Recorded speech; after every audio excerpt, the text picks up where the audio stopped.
Assalamualaikum warahmatullahi wabarakatuh.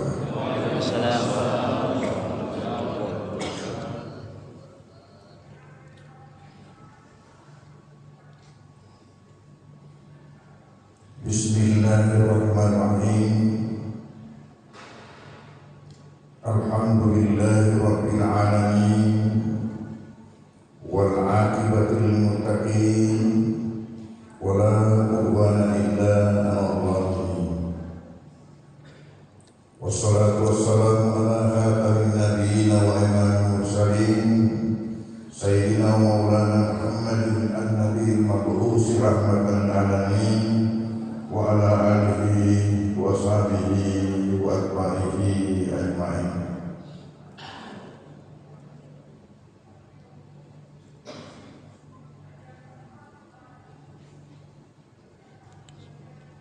Hadirin hadirat jamaah subuh rahimahullah.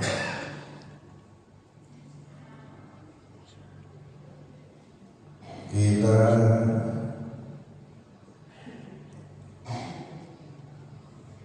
yang telah memiliki keikhlasan dan kecintaan untuk pergi salat berjamaah, khususnya salat subuh,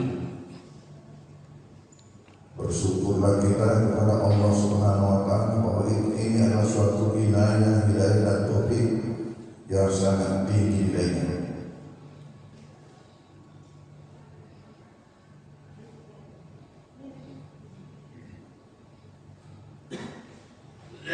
Kita sekarang menghadapi bulan Rajab.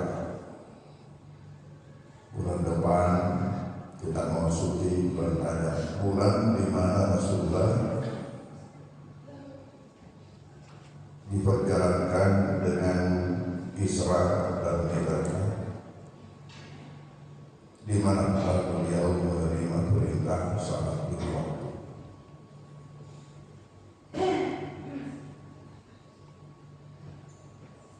Bahwasanya salat ini adalah kunci surga. Bagaimanapun baiknya seseorang,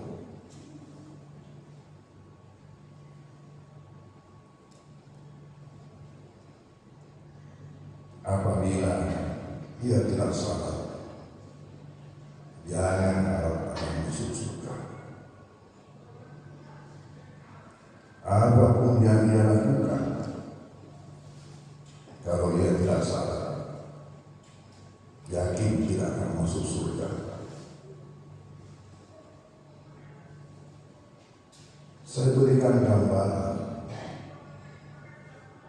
bahwa dipersiapkan surga luar biasa dengan segala nikmat sesuai dengan amalan-amalan yang dilakukan oleh hamba. Tetapi manakala tidak salah, ia tidak punya kunci yang masuklah, menikmati semua di dalamnya. Tapi dengan syarat kamu memiliki kuncinya, bukan. Bagaimana kalau tak salah? Tidak ada kunci, kalau tidak jadi masuk.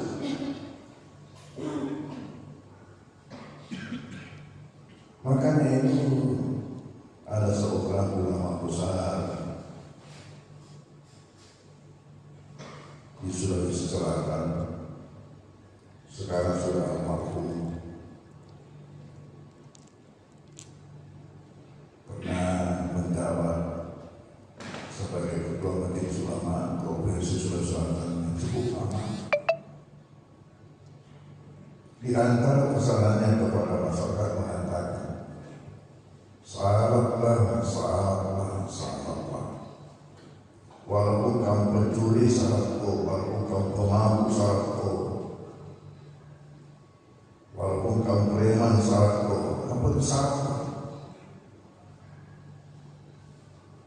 Ada yang mengatakan, buat apa Kalau perbuatannya seperti itu, apa alasan beliau? Semoga dengan syarat itu satu saat kamu mendapatkan hidayah, sehingga kamu hentikan semua perbuatan yang tidak baik itu. Tapi yang penting jangan lepas kuncinya, jangan lepas kuncinya.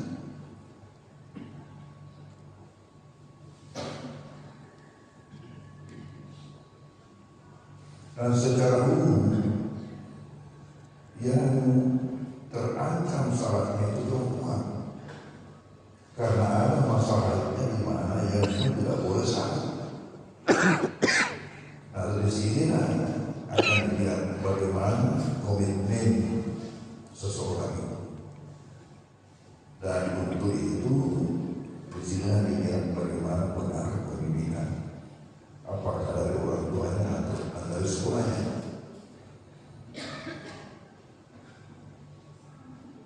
Jadi itu saya kembali dulu berbicara sedikit tentang pesantren di mana saya sebagai pimpinan.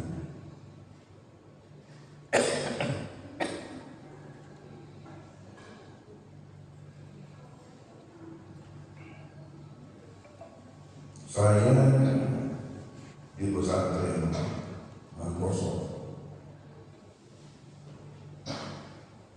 didirikan pada tanggal 21 Desember 1938. Jadi tanggal 21 yang akan datang ini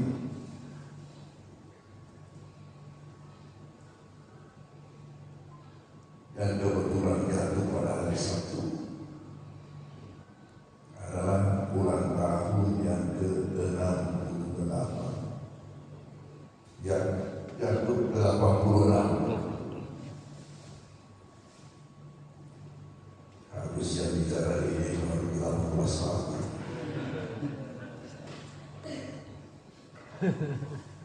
Jadi 86 dikatakan 68.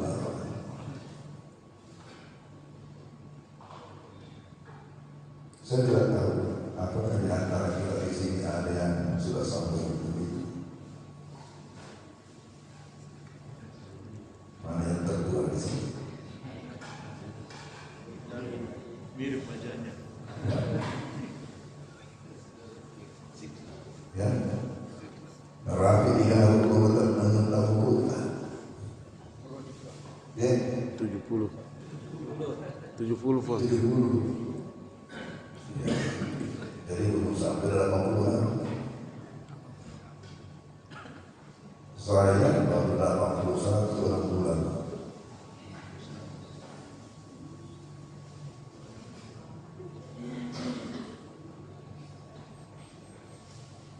Sejak pendidikan paling awal di samping SR namanya, juga sudah masuk di pesantren setelah sore. Nanti tamat SR-nya masuklah SMP DI-nya.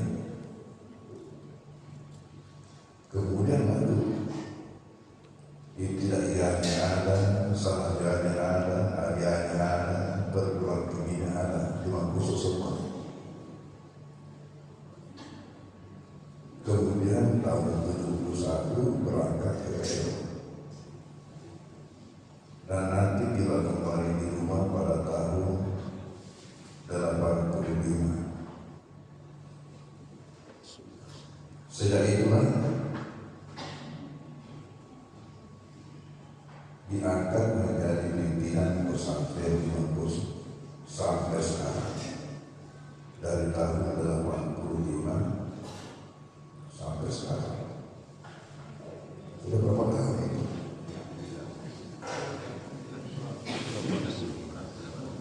Tiga 39 tahun.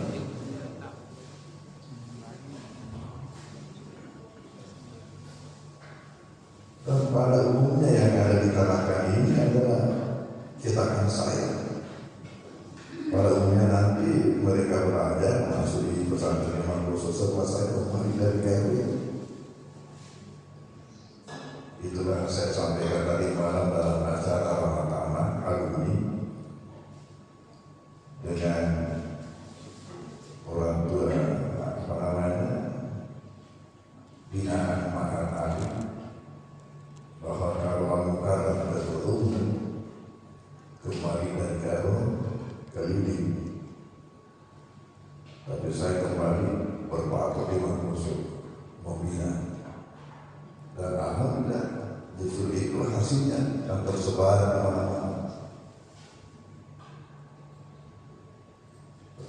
mana-mana, dari Maros sampai ke Timur. Di Papua itu kurang lebih setengah kabupaten yang ada di sana yang kita punya pesantren. Itu setelah saya sebagai pimpinan sering ke sana membuka cabang, membuka pesantren. Alhamdulillah. Yang sekarang ini menghadapi minat tanggal 21 Desember. Hari ini tanggal berapa? Tanggal 15. Berarti sisa berapa hari? Ya, sisa Ramadan. Karena hari ini hari Ahad. Sebentar Sabtu akan datang. Itu akan dibuka acaranya dengan berbagai kegiatan, dan nanti ditutup tanggal 11 Januari. Kenapa acara ini berlangsung 3 minggu? Kedatangan Andika Haji Abdul Rahman anggota dari Mangrosok tahun 38 itu langsung mengadakan pengajian umum di masjid, dan itulah ditandai sebagai pembukaan pendirian pondok pesantren. Beliau memberikan pengajian umum di masjid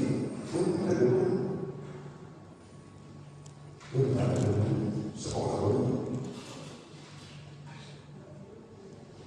Itu berlangsung 3 minggu, dari 21 Desember sampai 11 Januari.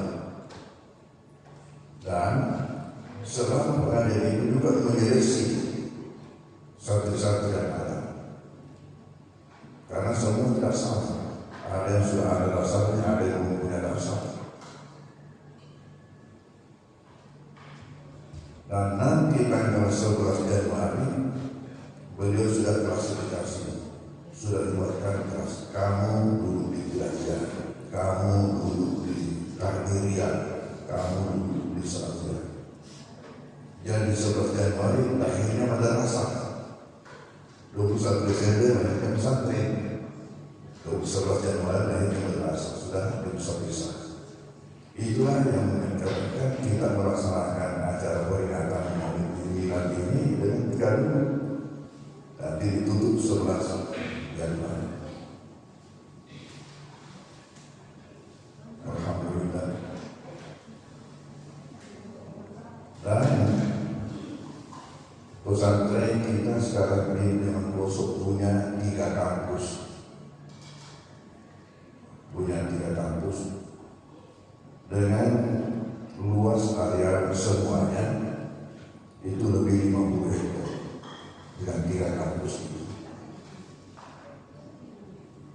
Di kampus induk Kota Mangrosok sendiri, di situ ada tingkatan taman kanak-kanak, ada tingkatan ibtidaiyah setingkat SD, ada tingkatan SMP, ada tingkatan pendidikan dini formal, pendidikan dengan ruang pusat dengan kuliah. Ini mungkin tidak berbiasa mendengar nama yang namanya pendidikan dunia formal. Ini setingkat SMP dan setingkat SMA, tapi lebih berat pelajaran agamanya dibanding dengan yang namanya Salawiyah, ada lebih berat. Jadi Jadi ini adalah tangganya naik ke perguruan tinggi, punya perguruan tinggi khusus namanya Mahat Ali. Dan ini semua ada di Mandos. Yang sekarang yang namanya Mahat Ali itu pendidikan tinggi keadaan ulama. Itu Mahat Ali. Itu setingkat S1 dari 4 tahun belajar. Itu betul-betul pemantapan di situ yang pendidikan agama. Dan dari seluruh Indonesia, di Sulawesi Selatan sendiri hanya 2 yang resmi Mahat Ali. Yang lain-lain dibuka itu tidak terdapat, tidak mendapatkan izin operasional dari Kementerian Agama. Yang punya izin operasional dari Kementerian Agama hanya 2 di Sulawesi Selatan. Bagaimana di Kalimantan Utara ini? Barangkali belum ada.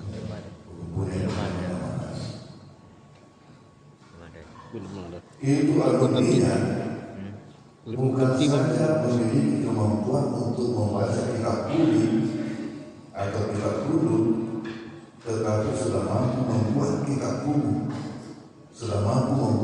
kudu. Itu alumni. Mengapa? Karena skripsinya, risalah ilmiahnya untuk mendapatkan kesarjanaannya itu harus berbahasa Arab. Dari harus kita. Dan ternyata menurut pengakuan direktur pendidikan dunia Pondok Pesantren dan Mahat Ali dari Jakarta mengatakan dari seluruh Mahat Ali yang ada di Indonesia baru 2 yang skripsinya berbahasa Arab, hanya Mangkoso dengan Jombang.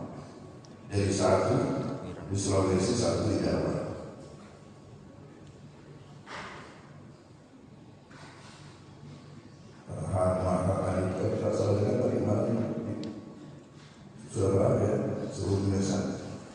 Disampaikan ke mana dulu oleh Ustaz Edi 78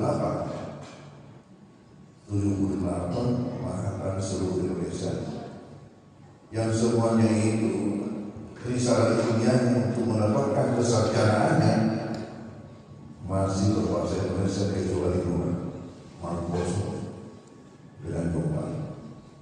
Dan insya Allah nanti pada tanggal 11 Januari akan datang dari Kairo ulama-ulama Azhar untuk menyampaikan pernyataan mengenai pengakuan Mahat Ali Mangkoso ini yang diakui setara sederajat dengan PUC Azhar, sehingga berhak diberikan hak untuk melanjutkan S2 di Azhar.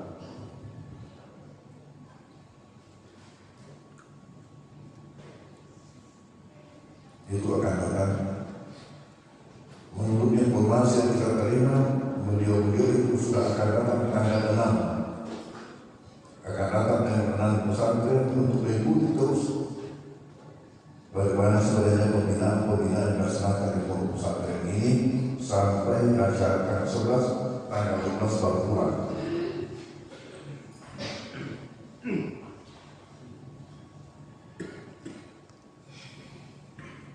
Inilah di Mangkoso sekarang. Namun karena perkembangan seperti ini, kita punya santri di Mangkoso ada 4.000 lebih. Sebenarnya kalau Jawa ada yang belasan ribu, 15.000 sekian tadi. Perbandingan penduduk juga tuh. Perbandingan penduduk. Karena Jawa sendiri itu lebih banyak penduduknya daripada seluruh provinsi di luar Jawa di Indonesia. Jawa sendiri lebih banyak penduduknya daripada seluruh daerah di luar Jawa.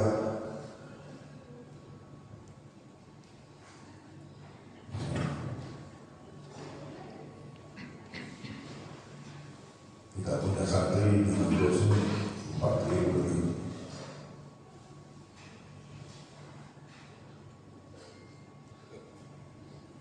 Dan setelah kembali tadi saya berpatok langsung memberikan pembinaan terhadap santri-santri ini sampai mendapatkan S1 di Mangkoso.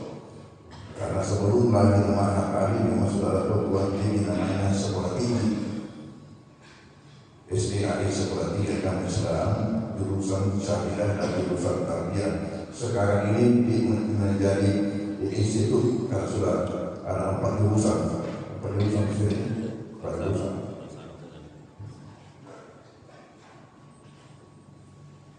Akhirnya di lalu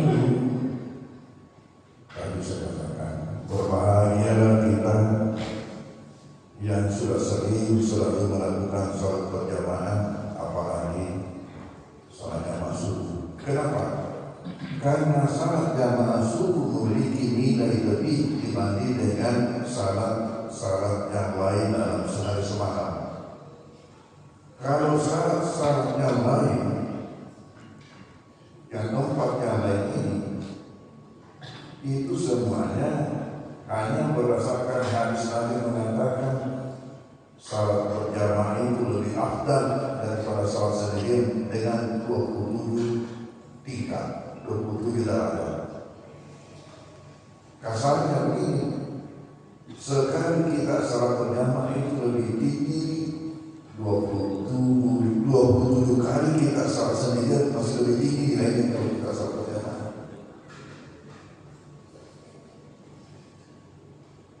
Satu salat berjamaah lebih tinggi nilainya daripada 27 kali kita salat sendirian. Ini yang terjadi pada salat fardu. Tetapi untuk salat isya dan salat subuh ada lagi nilai plusnya. Kenapa? Karena untuk salat isya kata Nabi, siapa yang menghadiri salat jamaah isya maka ia dinilai salat setengah malam. Ia dinilai salat setengah malam, padahal mungkin hanya 20 menit. Salat isya berjamaah mungkin hanya 20 menit, tetapi kata Nabi itu dinilai salat setengah malam. Setengah malam berarti dalam kali 60 menit. Nilainya salat jamaah isya. Tetapi siapa yang menghadiri salat jamaah subuh kata Nabi, maka itu dinilai salat semalam suntuk, semalam penuh. Nah ini keistimewaan menghadiri salat berjamaah subuh. Oleh karena itu tadi saya katakan syukurlah. Dan keistimewaan salat berjamaah ini, pertama dia dinilai sebagai hamba pencinta masjid. Yang Allah yang Rasul katakan dan hatinya tergantung di masjid. Maksudnya itu pencinta masjid. Mencintai dengan kehadiran salat berjamaah. Itu nanti termasuk salah satu daripada 6 kelompok yang mendapatkan naungan di padang mahsyar, padang di mana dikumpulkan semua manusia sejak Nabi Adam sampai nanti cucunya di mana dunia kiamat. Sekarang saja penduduk bumi itu ada 7 miliar. Berangkat banyaknya yang paling ditambah dari awal. Sejauh mata memandang keliling tidak akan habis seperti semut manusia. Dan ketika itu berdasarkan hadis, matahari dekat sehingga panasnya luar biasa. Tetapi siapa pencinta masjid, dia akan mendapatkan naungan dari Allah Subhanahu wa Ta'ala. Naungan sehingga tidak merasakan panas. Nanti sesudah itu, ketika itulah kita menerima surat amalan. Apabila diterima dengan tangan kanan, kata Al-Quran, itu isyarat kamu selamat. Tapi apabila diterima dengan tangan kiri, itu juga isyarat kamu bahaya.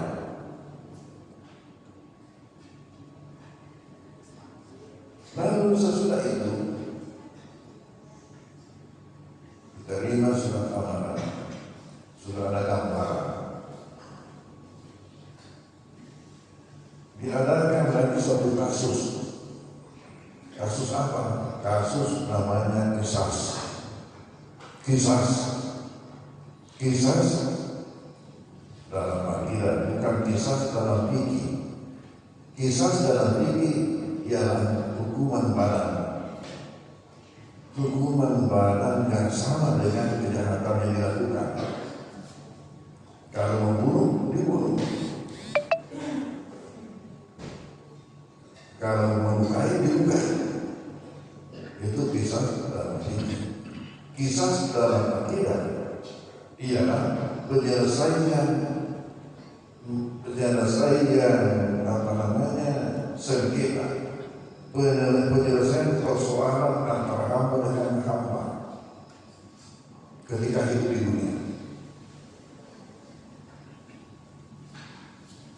Jadi bisa saja tadi jumlah daripada pahala amalan yang kita lakukan membunuh, tapi manakala seseorang itu banyak sanggupannya kepada sesama manusia, ancaman bisa ujung-ujungnya jadi batu.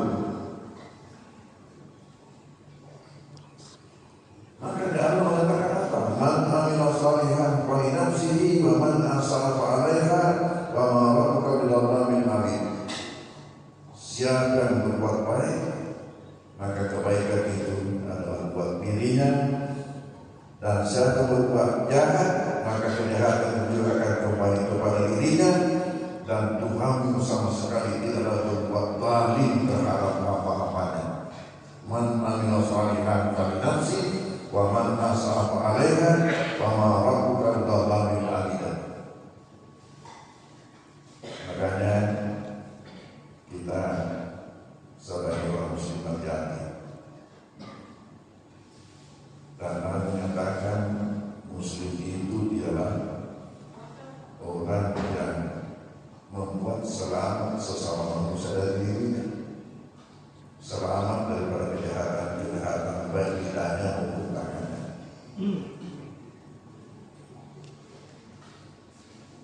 Diadakan kisah dalam arti ini penyelesaian masalah antara hamba dengan sesama hamba.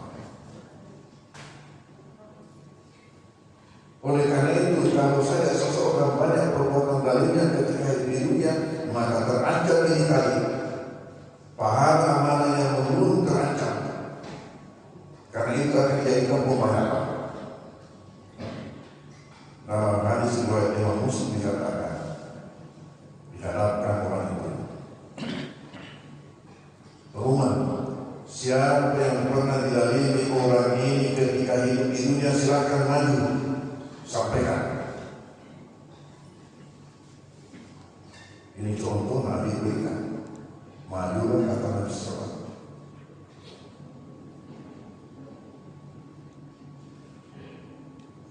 Kamu pernah diapakan? Saya pernah dicari. Diputar kamu, muncul caciannya, kapannya, waktunya, di mana tempatnya, bagaimana bunyi caciannya. Bayar, diambil tadi, yang membunuh, bayar. Siapa lagi? Maju.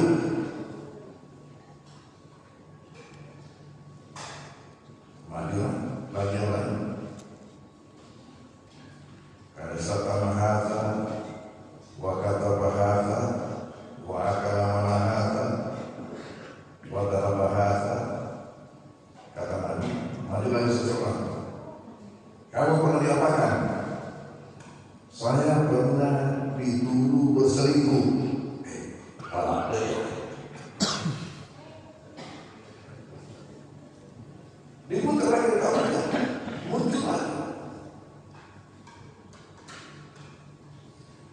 Saya kondisi yang ingat kasusnya dulu ada itu artis kalau namanya Angelina yang tersangkut kasus, ditanya punya DP HP BlackBerry, menyangka ternyata rekamannya ini masih buatan manusia. Sekarang ini pelajaran yang berusaha buat kita untuk membuat mantap kita punya iman. Ciptaan manusia sekarang ini bisa membuat kita bagaimana itu rekaman Tuhan.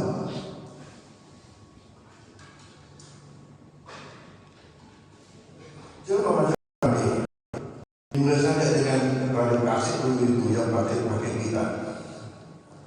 Apa dari mata kita itu yang kosong dengan ada isinya, kemudian ada isinya mana tahu bahwa ini Quran, ini dangdut dan sebagainya. Itu buatan manusia. Nah, harus dibongkar. Ada mulutnya di dalam, ada kalian yang di dalam, tidak ada. Tapi ngomong. Kalau pernah baca Quran malam, itu buatan manusia. Makanya jangan ragu.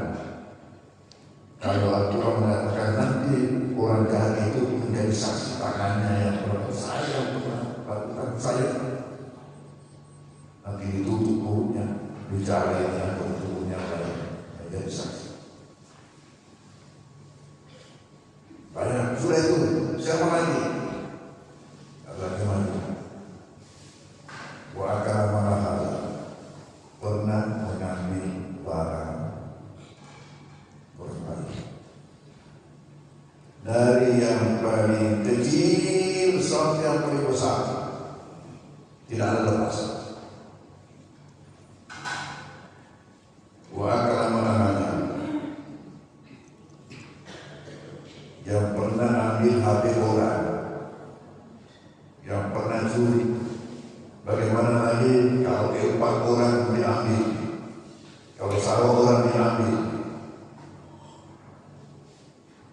Sementara Nabi dalam salah satu hadis yang mengatakan, barang siapa mengambil tanah saudaranya sekedar sejengkal, itu akan dia pikul nanti sampai tanah turun habis dia kemudian.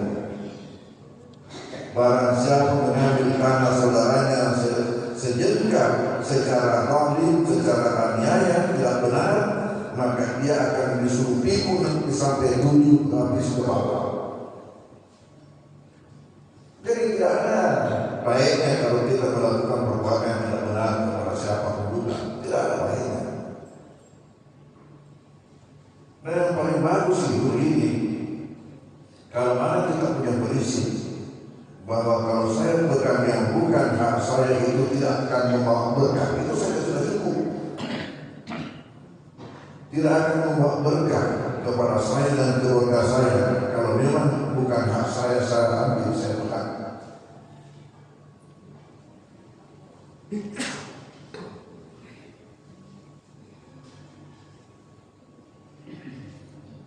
Bagaimana kalau pejabat yang korupsi? Bagaimana yang punya jabatan? Ada umpamanya pejabat yang tugasnya untuk mengangkat untuk apa, tapi harus dikasih lagi dulu ampun baru dia ampun. Padahal tugasnya itu dia digaji oleh pemerintah, oleh rakyat untuk itu.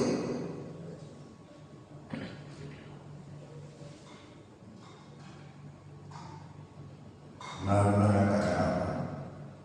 Manistakmal min amalin wa katamana miyat umpama fauqahu kana dulu layak yawmal qiyamah. Barang siapa yang kami tugasi dalam suatu pekerjaan, kata Nabi, lalu ia ambil kesempatan untuk menyembunyikan sebatang daun. Ia ambil kesempatan untuk menyembunyikan sebatang jarum dalam tugasnya itu. Apa kata lagi? Karena duluan itu adalah suatu tindakan korupsi yang dia yang ia harus bertanggungjawabkan di hari kiamat. Sebatang jarum saja jadi masalah. Kira-kira kalau 1 miliar berapa jarum itu?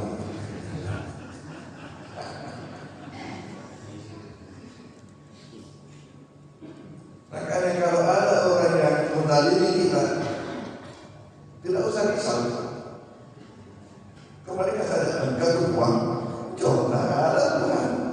Dan itu menjadi karena kalau dia sekolah menjadi kemudian, kalau dia tidak bayar ribunya, ini kan yang terjadi. Harus berbayar.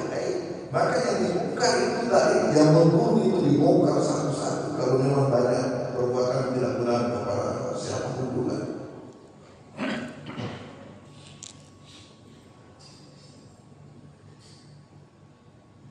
Sudah itu tadi lagi siapa lagi? Nabi mengatakan, wa ta'ala kata, datang ayat setelah saya pernah dipukul. Ayo, bayar. Siapa lagi? Itu juga ketika Nabi. Saya pernah dilakukan saya punya darah. Ada rekamannya, ada rekaman. Saya katakan sebenarnya manusia sekarang sudah Nabi membuat rekaman. Contohnya itu ada CCTV apa segala macam ini buatan manusia. Banyak hal-hal yang boleh dikatakan tidak masuk akal, tapi ternyata dengan ciptaan manusia sendiri membuat kita itu mengakui. Contohnya saja, naik pesawat terbang, kok bisa besi terbang membawa apa? Membawa orang, bisa masuk akal. Coba, ini masih buatan manusia. Besi, kok terbang, bawa manusia, bawa panah. Saya masih ingat waktu jamaah ini dari kumpulkan itu, masih di barangnya itu membunuh saja. Saya katakan, barangnya saja begini belum kurangnya. Bagaimana nanti kalau dengan terbang dan sudah tiba-tiba pesan mengatakan, jauh kali.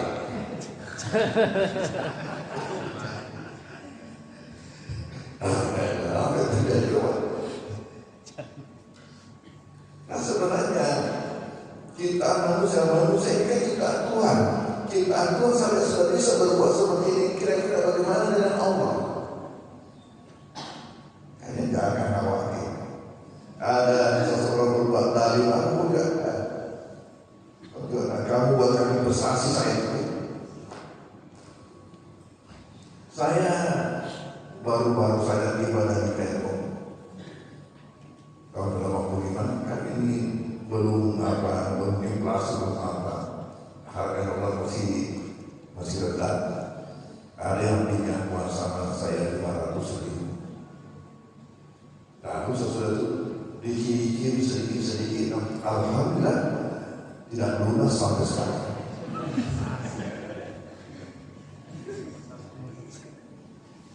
Kalau ada yang berkaitan dengan harga ini, kembalikan kepada Allah ini.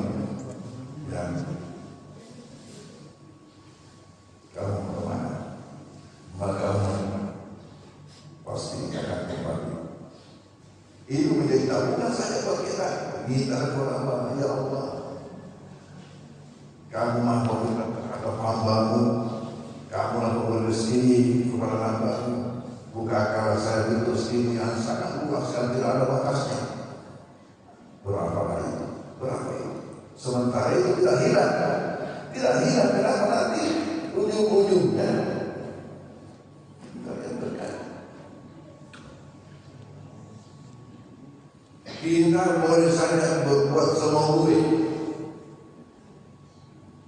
tanpa ada pertanyaan, tanpa ada tanggung jawab. Saya jamin. Tetapi dengan satu syarat. Mau apa saja, kerjakan semua apa saja menurut nafsumu, silakan, dan bebas dari pertanyaan. Mau tahu? Satu saja salahnya. Siapkan tanah 1/2 meter untuk tempatmu berkumur selain daripada tanah Allah. siapkan saja tanah 1 kali 2 meter untuk tempat berkubur selain daripada tanah Allah. Kau bebas. Mampu. Uji.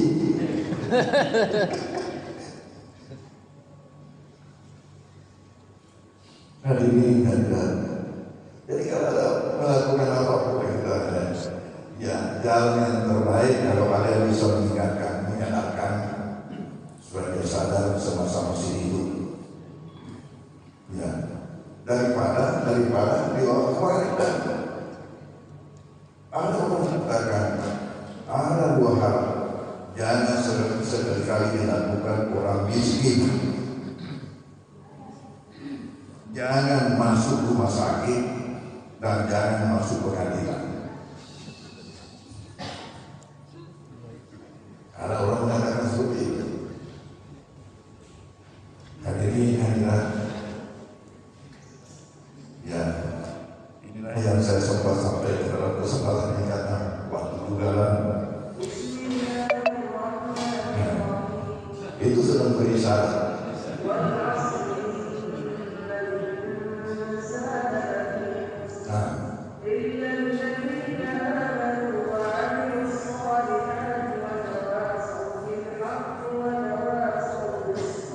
Ini pasti yang kita lakukan.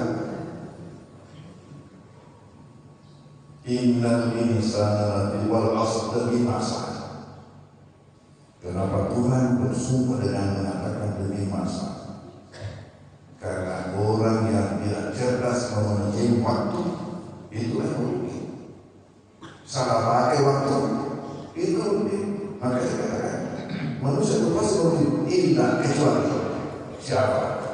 Alladzina amanu wa beriman wa amilus shalihat, melakukan perbuatan-perbuatan yang baik, wa tawasau bil haqqi, saling pesan-pesan kebenaran, wa sallallahu alaihi wasallam pesan kesabaran.